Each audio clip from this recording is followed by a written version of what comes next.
देशमुख आया हूँ। ये विषय हिमाचल प्रदेश और हमारा जो सेब उद्योग है उससे संबंधित है। आप लोग जानते हैं कि हिमाचल प्रदेश में 5,000 करोड़ की अर्थ की सेब की ये प्रमुख हमारा उद्योग है। और कोरोना के समय में भी जब सारे सेक्टर नुकसान में जा रहे थे, खाली यही सेब उद्योग था जहां हमें मुनाफा हुआ है। आज सेब उद्योग पर बहुत ज़्यादा जो है खतरा मंडरा रहा है। मैं आपकी जानकारी के लिए ये बताना चाहता हूं कि जिस तरह से अमेरिका के राष्ट्रपति डोनाल्ड ट्रंप ने पद संभालने के बाद पूरे विश्व में जवाबी टैरिफ लगाने की घोषणा की, पूरे विश्व में हड़कंप मचा। वो पूरे विश्व में एक दबाव बना रहे हैं। हालांकि उनकी नीतियों का उनके अपने देश में भी विरोध हो रहा है और भारत को लेकर उनका जो स्टैंड रहा है वो बिल्कुल भारत विरोधी रहा है। उनके राष्ट्रपति बनने के बाद जिस तरह से भारतीयों को जो अवैध रूप से वहां गए थे, हालांकि हम उनका समर्थन नहीं करते, लेकिन जिस ढंग से उन्हें हथकड़ियां लगाकर, बेड़ियां लगाकर भारतवर्ष भेजा गया, सेना के विमान में भेजा गया, हर भारतवासी का सिर जो है शर्म से झुक गया। उसके बाद जब पाकिस्तान से हमारा संघर्ष हुआ, बिल्कुल उनका जो रोल है वो नकारात्मक रहा। एक तरफ युद्ध विराम की घोषणा उन्होंने की जो किसी भी प्रभु सत्ता संपन्न राष्ट्र के हित में नहीं है, और उसके बाद पाकिस्तान के नेतृत्व की तारीफ करना, पाकिस्तान के जनरल को लंच पे बुलाना, डिनर पे बुलाना, अपने आप में ये इंगित करता है कि उनकी जो नीतियां हैं वो भारत विरोधी है।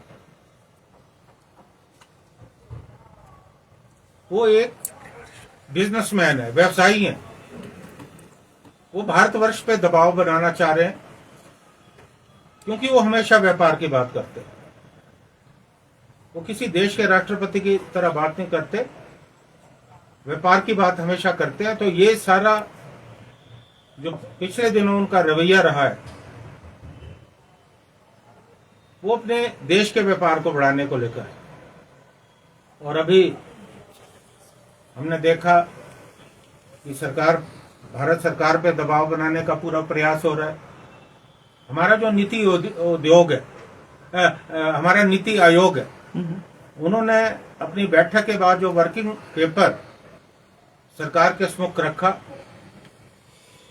उसमें अमेरिका के साथ व्यापार को लेकर कुछ सुझाव दिए गए। हालांकि ये कंफर्म नहीं है, लेकिन हमारी जानकारी के मुताबिक जो सुझाव दिए गए हैं उनमें जो 50% शुल्क जो विदेशों से सेब आयात हो रहा है उस पर लगता है, उसे लगभग खत्म करने की बात कही है।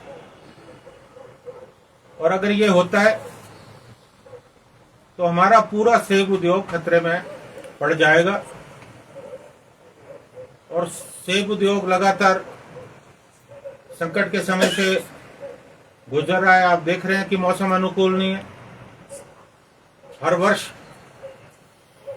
बादल फटने की घटनाएं हो रही हैं, भारी बारिश हो रही है, ओलावृष्टि हो रही है, खादों के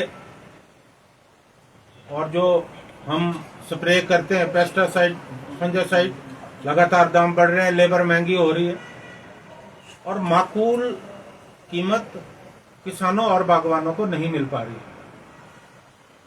अगर ऐसी कोई परिस्थिति बनती है तो बागवानों के पास कोई ऑप्शन नहीं रह जाएगी, बागवानों को अपने सेब के बगीचे खुद नष्ट करने पड़ेंगे।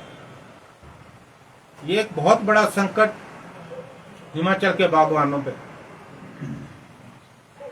मुझे लगता है कि बहुत जल्दी भारत सरकार अमेरिका से व्यापार को लेकर निर्णय करने वाली है। मैंने उचित समझा, मैंने जो हमारे commerce and industry minister Goyal साहब, मैंने उनको पत्र लिखा और तमाम जो सांसद हैं हिमाचल के, जो निर्वाचित हैं, 4 लोकसभा के, 3 राज्यसभा के बने, उन सबको एक पत्र लिखा है। और मैं उस पत्र का जो हिंदी वर्जन है, क्योंकि वो अंग्रेजी में, हिंदी जो वर्जन है वो आप लोगों के सम्मुख मैं रखना चाहूंगा। मैं आपको हिमाचल प्रदेश के सेब उत्पादकों की ओर से अत्यंत आग्रह के साथ लिख रहा हूं, जिनकी आजीविका अमेरिकी सेब पर आयात शुल्क कम करने के लिए संयुक्त राज्य सरकार के संभावित दबाव के कारण गंभीर खतरे में। हमारे राज्य के प्रतिनिधि के रूप में ये मैंने हिमाचल के मेंबर पार्लियामेंट को लिखा है। हिमाचल प्रदेश की आर्थिक रीढ़ की रक्षा और लाखों छोटे और सीमांत किसानों के हितों की रक्षा के लिए आपका हस्तक्षेप महत्वपूर्ण है। भारत अमेरिका के बीच चल रही व्यापार वार्ता के हाल के संकेतों से पता चलता है कि अमेरिकी वार्ता टीम अमेरिकी सेब, विशेष रूप से रेड डिलीशियस किस्म पर टैरिफ में कटौती के लिए भारी दबाव बना रही है, जो सीधे हिमाचल से प्रतिस्पर्धा करती है। सेब पर भारत के मौजूदा आयात शुल्क वर्तमान में 50% पर भारी कमी से बाजार में सस्ते अमेरिकी सेब की बाढ़ आ सकती है, जिससे स्थानीय उत्पादकों को नुकसान होगा तथा हमारी अर्थव्यवस्था चौपट हो जाएगी। यह चिंता काल्पनिक नहीं है। उदाहरण के लिए हाल के द्विपक्षीय समझौतों में बादाम, पिस्ता और अखरोट पर आयात शुल्क 100% से घटाकर लगभग 30% कर दिया गया, जिससे अमेरिकी निर्यात को बढ़ावा मिला, जबकि भारतीय किसानों पर इसका प्रतिकूल प्रभाव पड़ा। USDA व्यापार आंकड़ों के अनुसार 2023 में इन रियायतों के बाद अकेले भारत में अमेरिकी अखरोट के निर्यात में 25% की वृद्धि हुई। सेब के शुल्कों में इसी तरह की कमी हिमाचल के सेब उद्योग को तबाह कर देगी, जिसमें अमेरिका के मापदंडों के विपरीत यहाँ सब्सिडी का अभाव है। सेब उद्योग हिमाचल प्रदेश की अर्थव्यवस्था की आधारशिला है, जो सालाना लगभग 5,000 करोड़ का योगदान देता है और 1.5 लाख से अधिक परिवारों, मुख्य रूप से छोटे और सीमांत किसानों का समर्थन करता है। हिमाचल प्रदेश बागवानी विभाग के अनुसार राज्य में सालाना लगभग 6.5 लाख मीट्रिक टन सेब का उत्पादन होता है, जो भारत के कुल सेब उत्पादन का लगभग 25% है। अमेरिकी सेब, खासतौर पर रेड डिलीशियस किस्म, बड़े पैमाने पे मशीनीकृत उत्पादन और पर्याप्त सरकारी सब्सिडी से लाभान्वित होते हैं, जिससे अमेरिकी उत्पाद कम कीमत में अपना उत्पाद बेच सकते हैं।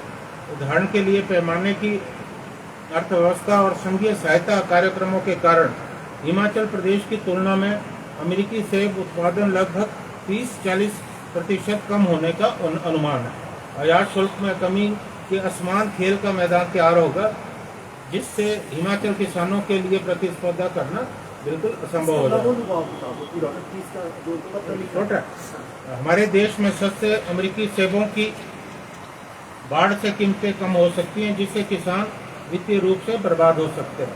यदि अमेरिकी सेब पर शुल्क कम करता है तो यह न्यूजीलैंड, चिली और इटली जैसे अन्य सेब निर्यातक देशों के लिए एक मिसाल कायम करेगा, जो सामूहिक रूप से वैश्विक सेब निर्यात का 40% से अधिक हिस्सा है। इन देशों द्वारा इसी तरह की रियायतों की मांग करने की संभावना है, जिससे भारतीय बाजार और भी अधिक तृप्त हो जाएगा। ऐसी रियायतों का संचयी प्रभाव भारत के घरेलू सेब उद्योग के पतन का कारण बन सकता है, जो खेती, परिवहन और विपणन के माध्यम से प्रत्यक्ष और अप्रत्यक्ष रूप से लाखों लोगों का रोजगार देता है।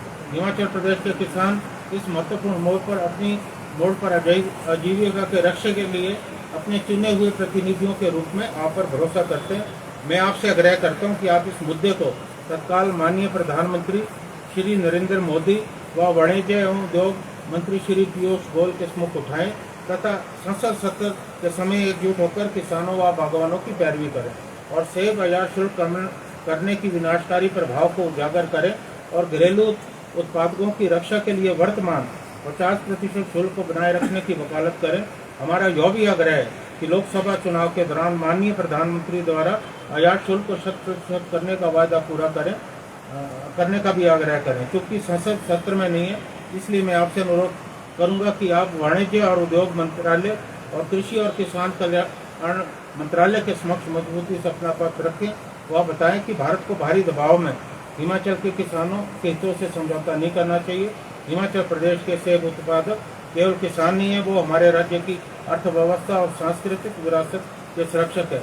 आपका त्वरित हस्तक्षेप उनके जीवन को होने वाले अपूरणीय क्षति को रोक सकता है। This is the letter which I have already addressed to Honorable Commerce Minister and all Member Parliament from Himachal, including 3 Rajya Sabha member. तो मेरा इस पत्र के बाद स्थिति बिल्कुल स्पष्ट है कि जो हमने आग्रह किया है तत्काल इस पर कार्रवाई होनी चाहिए। और मैं आपके जानकारी के लिए यह भी बताना चाहता हूं कि जो रिटेलरी ड्यूटी जो जवाबी शुल्क हमने 20% अमेरिकी उत्पादों अमेरिकी सेब पे लगाया, क्योंकि उन्होंने स्टील और एल्युमिनियम पे टैरिफ इंक्रीज कर दिया था, वो खत्म कर दिया गया। It is no more now. और उससे भी हमें नुकसान होगा। और एक महत्वपूर्ण है MIP, मिनिमम इम्पोर्ट प्राइस, वो हमने 50 रुपए पर केजी है। ये सभी देशों के लिए कि कोई भी बाहर का देश 50 रुपए किलो से कम यहाँ से नहीं बेच सकता, मतलब 50 से ऊपर है, ये मिनिमम इम्पोर्ट प्राइस है। तो अगर इसे भी हटाया जाता है, इसे भी हटा दिया गया, तो निश्चित तौर पे इसका बहुत ज़्यादा नुकसान हमारे बागवानों को होगा। तो मैं आप लोगों के माध्यम से मीडिया के जरिए भी, उनकी पत्र तो मैं लिख चुका हूँ, मैं केंद्र सरकार से ये आग्रह करता हूँ कि हिमाचल की जमीनी परिस्थितियों को देखते हुए जो आयात शुल्क है अभी तो 50% है, हमें तो कहा गया था कि हम 100% करेंगे, इस पर अभी तक अमल नहीं हुआ। क्योंकि हमारे देश में जो सब्सिडी अमेरिका के किसानों को मिलती है उसके मुकाबले हमारे यहाँ तो ना के बराबर है। और उनका बहुत बड़ा जो मशीनीकृत उनके उत्पाद होते हैं, हम लोग कंपेयर नहीं कर सकते। हिमाचल प्रदेश के किसानों और बागवानों को अभी प्रतिस्पर्धा में आने में बहुत कम समय लगेगा। और यहाँ भी मैं ये बात कहना चाहता हूँ कि जब हिमाचल में कांग्रेस की सरकार थी तो बागवानी मिशन के जरिए वर्ल्ड बैंक के द्वारा हमें 1134 करोड़ की राशि दी गई थी, ताकि हम जो है अपनी बागवानी को उन्नत किस्म के हम जो है पौधे लगाएं और मॉडर्नाइज करें। लेकिन इस बात का मुझे अफसोस है कि उस पैसे का कोई सदुपयोग नहीं हुआ और आज भी हम उस स्थिति में खड़े हैं। तो मेरा जहाँ इस पत्र के माध्यम से सभी सांसदों से और अलग से मैंने जो कॉमर्स मिनिस्टर को लिखा है, ये गुजारिश की है कि जो अभी टैरिफ है वो कम से कम 50% से कम नहीं होना चाहिए, नहीं तो हमारा जो सेब उद्योग है तो बिल्कुल तबाह हो जाएगा। तो इसी विषय को लेकर मुझे जानकारी देनी थी और आपसे अनुरोध है, जैसा मैंने पहले कहा, क्योंकि ये विषय बहुत ज़्यादा महत्वपूर्ण है, इसी विषय से संबंधित आप मुझसे प्रश्न पूछे। ये जो मुद्दा आपने उठाया है, सांसदों को उठाया, केंद्र सरकार को, क्या राज्य सरकार के माध्यम से ये मुद्दे को आपने उठाया? क्योंकि राज्य सरकार कितनी संजीदा और संवेदनशील है इस मुद्दे को लेकर, क्योंकि आप वर्षों से इस मुद्दे को उठाई है लगातार सेब और आर्थिक से। नहीं, आपने बिल्कुल ये बात बिल्कुल सही ये बात कही है। मैं समय समय पे इस मुद्दे को मैंने उठाया है और अभी मैंने जो हमारे प्रदेश के मुख्यमंत्री है उनसे भी मैंने आग्रह किया कि वो अपने जो काउंटर पार्ट है क्योंकि जम्मू कश्मीर में भी सेब पैदा होता है, उसी तरह उत्तराखंड में भी सेब पैदा होता है, कि वो भी अपने काउंटर पार्ट से बात करें। क्योंकि अगर 3 राज्यों के मुख्यमंत्री दबाव बनाते हैं तो निश्चित तौर पे इससे किसानों और बागवानों का फायदा होगा। क्योंकि मुझे एक बात जो लगती है कि क्योंकि हिमाचल में 4 लोकसभा की सीटें, उसी तरह जम्मू कश्मीर में लगभग 5 है, मेरी जानकारी के मुताबिक, आई मे बी रॉन्ग, मुझे लिए नहीं, और 5 के करीब हमारी उत्तराखंड में। तो हमारा कोई केंद्र में बहुत बड़ा दबाव नहीं। हालांकि अभी हिमाचल से तो जितने सांसद चुन के गए तो सारे भारतीय जनता पार्टी के। लोकसभा के चुनाव में भारतीय जनता पार्टी को लोगों ने मैंडेट दिया, भले ही विधानसभा में मैंडेट कांग्रेस के पक्ष में था, तो मैंडेट अब भारतीय जनता पार्टी के पक्ष में यहाँ लोकसभा में दिया।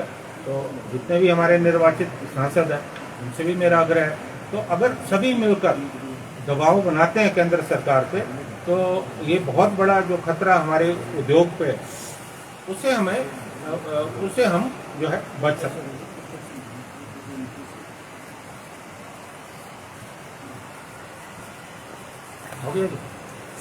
Thank you. इसकी मैं आपको ना एक कॉपी दे देता हूँ, एक कॉपी आपको